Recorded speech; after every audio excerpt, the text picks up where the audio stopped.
Let me start by stating what I'm not going to talk about. I'm not going to talk about cutthroat trout in general.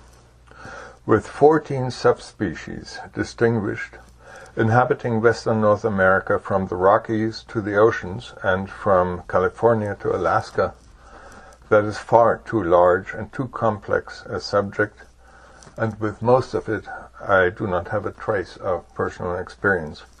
I'm not even going to talk about coastal cutthroat trout because, again, they exist in a number of diverse forms, inhabiting and migrating between lakes and rivers and estuaries and the ocean, from northern California to southeastern Alaska, and again, that is too large a subject and beyond my experience. Instead, I will talk about a small area and the tremendous fun that our local cutthroat trout there provide. This area is the Souq Harbor, which is about 300 hectares of bracken water, ocean tides below, fresh water from the Souq River on top, and bounded by some 9 kilometers of shore.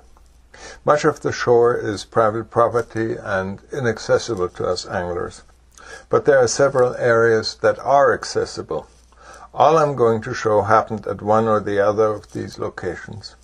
These are A. Billings Spit, B. the Oyster Farm, C. Rotary Pier and Government Dock, and D. Possession Point. The scenery at all of these locations can be quite breathtaking. Let's start with Billings Spit, a shallow sand spit that extends due south from the eastern shore of the Souq River at the river's mouth, where it empties into the Sooke Harbor. Toward the east, one has a sweeping view across the Souq Basin, which, particularly during sunrise, is a treat. Toward the west are the sandbanks of the Souq River estuary, and beyond them, the Souq Harbor, framed by boat docks and residences, and sometimes affording a view of the Olympic Mountains in the south, on the other side of the Strait of Juan de Fuca. Particularly around the banks of the Souq River estuary, there's often lively presence of sea-run cutthroat trout, and hence exciting opportunity for the cutthroat trout angler. Continuing on across the bridge spanning the Souq River, one reaches the Oyster Farm, another favorite spot for cutthroat trout anglers. The owners kindly tolerate us anglers crossing over their property in order to reach the tide flats around it, where numerous boat docks provide a contrasting frame for the scenery. Toward the south, the Olympic Mountains greet across the residences at Whiff and Spit. Continuing on through Souq, one reaches the Rotary Pier and the Government Dock, between which expanses of accessible shoreline provide an entertaining environment, sometimes with abundant cutthroat trout presence. Finally, there's Possession Point, a little park at the end of Possession Point Road, along the south shore of the Souq Harbor. Here, several rocks are exposed at low tide, which provide elevated posts for the angler, convenient for casting during higher tides. Again, the scenery is riveting, no matter what the time of day and what the weather is like.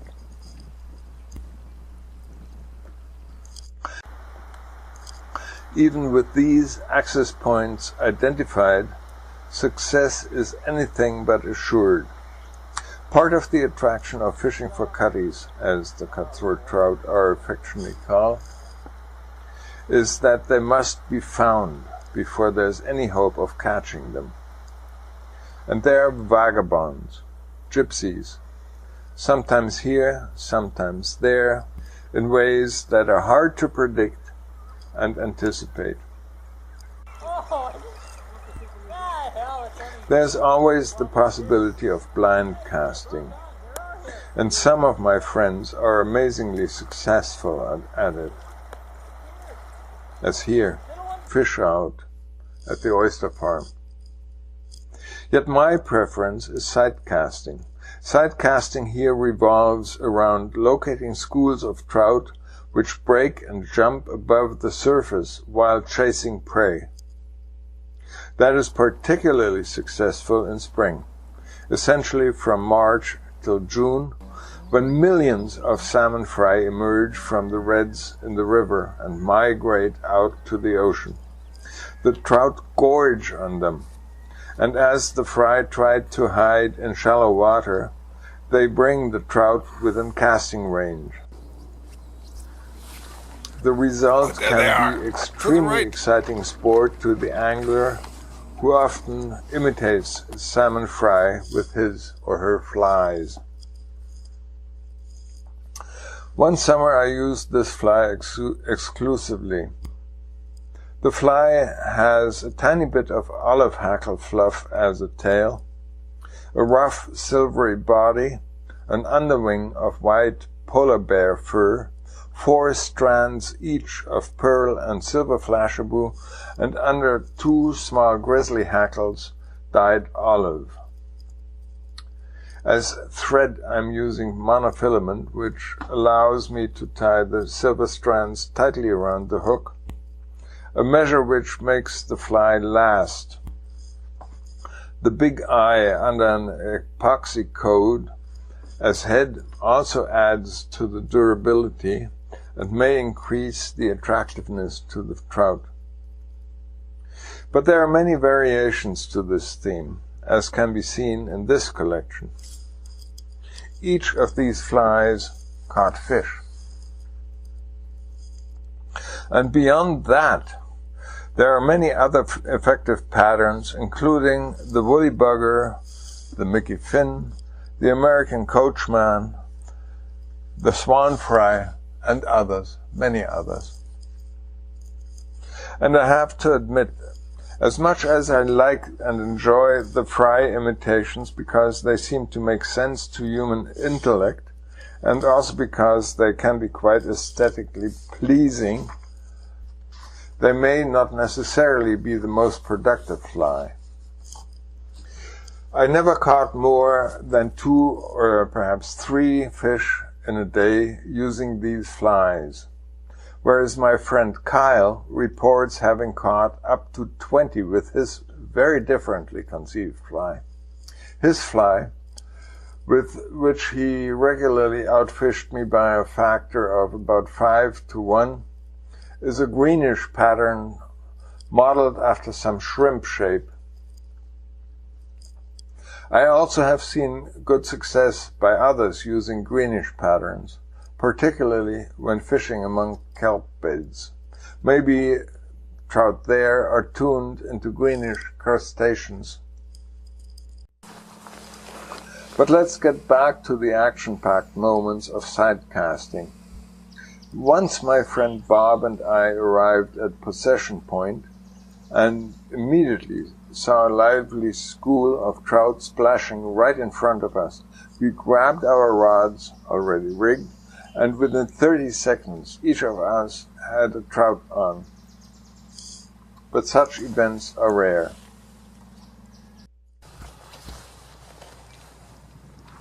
More often than not, the schools fail to show for hours. Then one can do nothing but wait. Perhaps change the place where one is waiting and wait some more. But watching for trout sign can be a blissful occupation.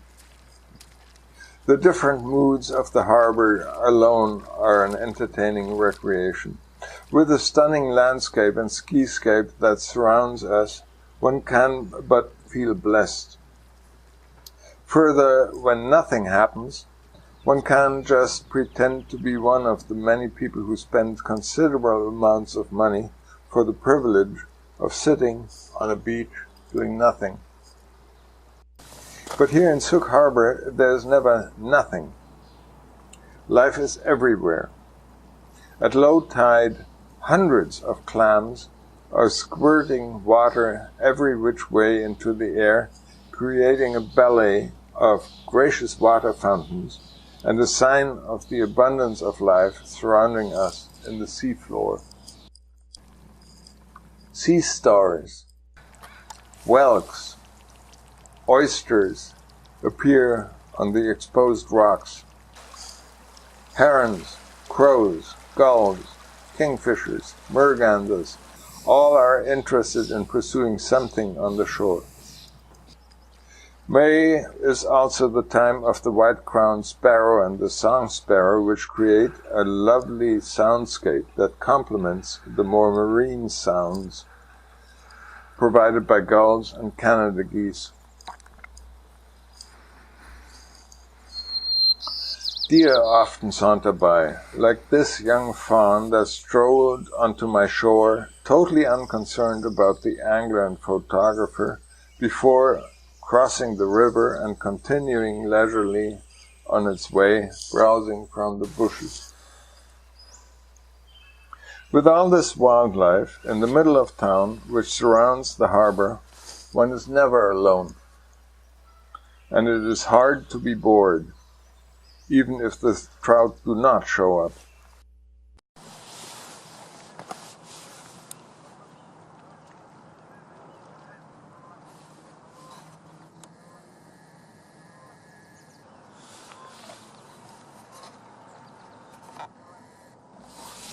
But then, if the schools start to show themselves, life can become extremely exciting.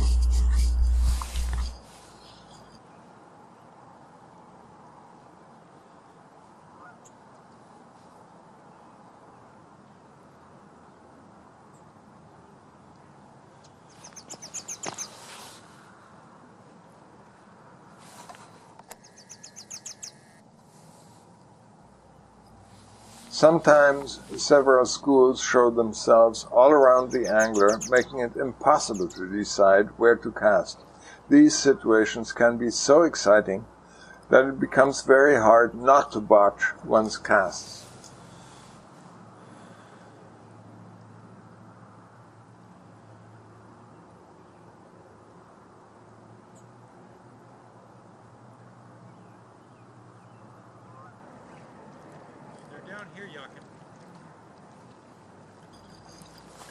Often schools appear within good casting range from the shore, but a few hundred yards to the left or the right of the angler, requiring displacement of the angler.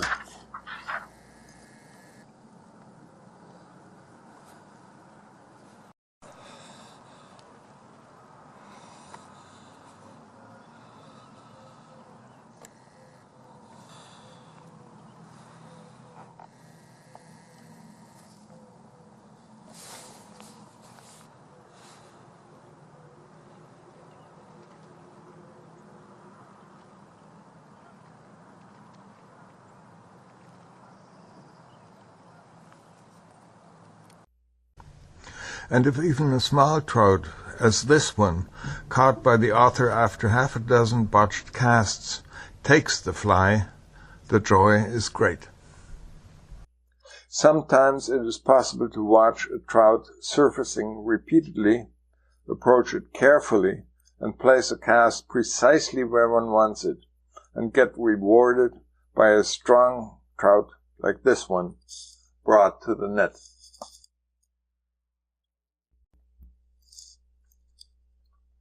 It is this combination of unpredictability and predictable success that makes fishing for sea-run cutties so exciting, and that endears them so much to us. As a matter of fact, the West Coast Fly Fishers Association has adopted the sea-run cutty as its mascot. Upon the initiative of Gary Bettridge, West Coast Fly Fishers past president, the cutty adorns the club's website, stickers, and hats in the beautiful and sensitive rendition by local native artist Charlene George. But there is more to why we bear the cutties in such high esteem. For one, they are local fish, part of the local environment for probably thousands of years, and expertly adapted to it. They are not part of a hatchery-enhanced put-and-take fishery. They are members of a robust, self-sustaining population. In their usual small size, they are clearly elegant. Therefore, they are something to be grateful for, to feel blessed with, and perhaps even to be proud of. And because all of this, we hope that with our pursuit, we can contribute to the enduring availability. Generally, cutties are not caught in great masses. The most successful among us catch between 10 and 20 on their best days, but such days are rare and far between. There are many days with none caught. Cutties are also usually not huge, which protects them from commercial exploitation. The 15-incher is a good size one, although they get to beyond 20 inches. But the challenges of spotting them, of getting them on the hook and into the net, make them one of the most exciting game fish we have.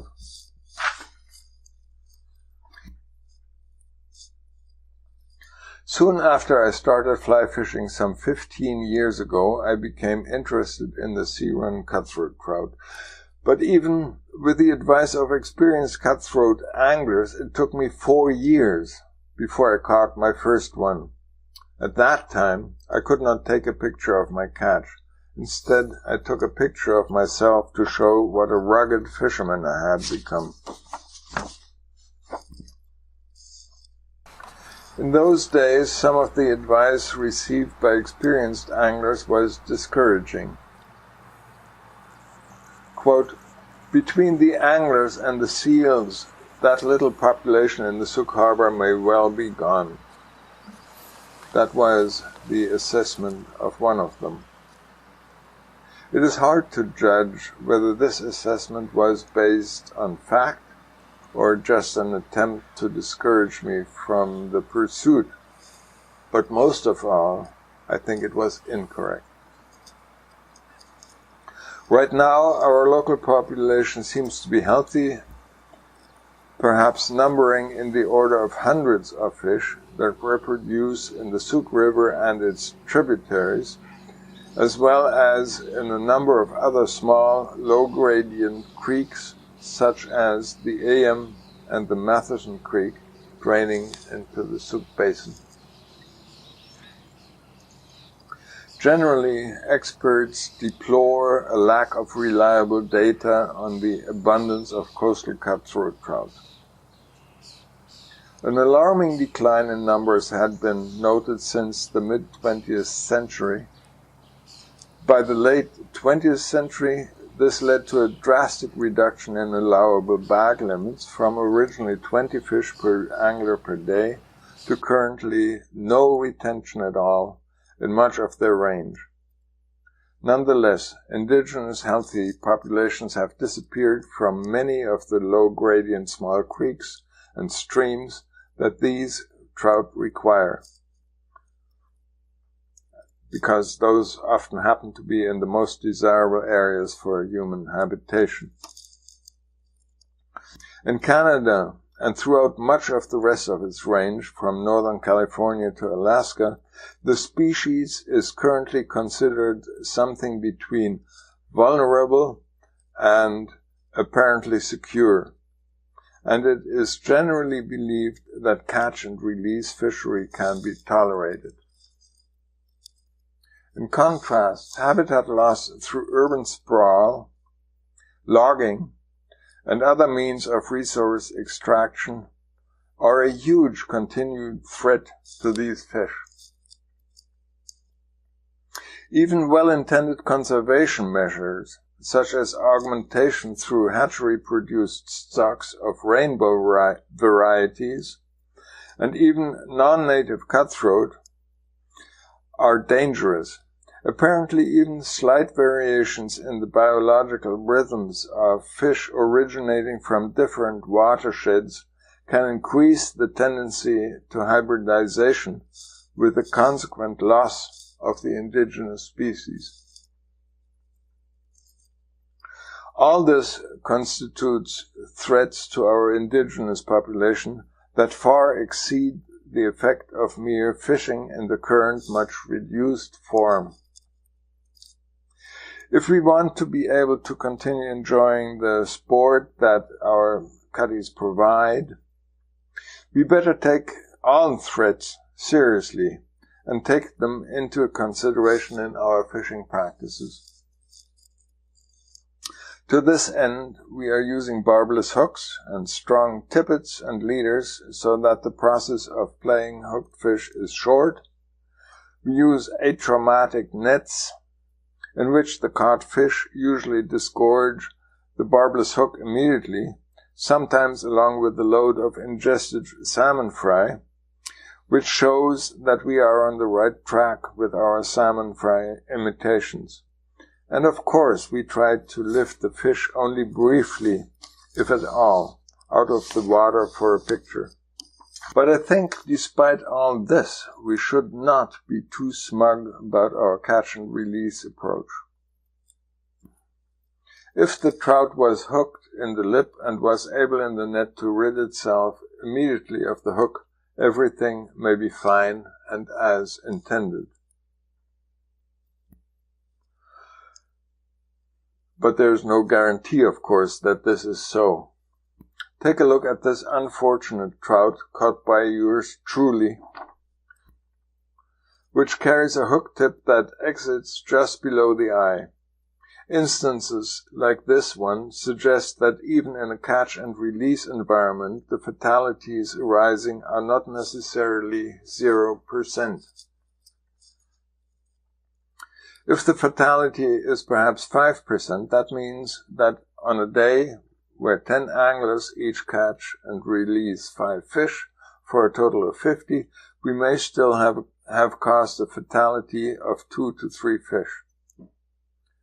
Considering this might motivate us to moderate ourselves and be content with few fish brought to the net per day. 2 or 3 should be plenty. On top of that, we must consider that we are not the only ones interested in connecting with trout. River otters regularly show up, swimming in the harbor, feeding on the docks, and passing by in the water or on the shore a few feet from the angler. Eagles and ospreys watch us from overhead. Seals pop up in front of us, watching expectantly.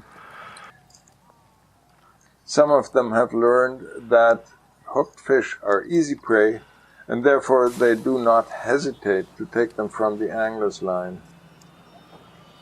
The same thing goes for some eagles. But even if these fellow piscivores are not as daring as that, a trout weakened from an arduous struggle on the line will fall easier prey to them, which goes to enforce again that we should avoid weakening the fish by playing them on light tackle and lifting them unduly from their element. Beyond reducing the aggressiveness of our pursuit, the West Coast Flyfishers Association tries to alert the public of the protected status of our cherished quarry. So they posted signs all around Souq Harbor to alert everyone, not only the anglers, that these fish are protected and may not be killed. Hopefully, this approach will create a vigilance of the public that even malevolent anglers cannot ignore. The current healthy abundance of our cutties is a great reward for us, even if there is no proof that our efforts at improved conservation had anything to do with it. Let us hope that this way we may look forward to many more years of enjoying fishing for our beloved Cutties.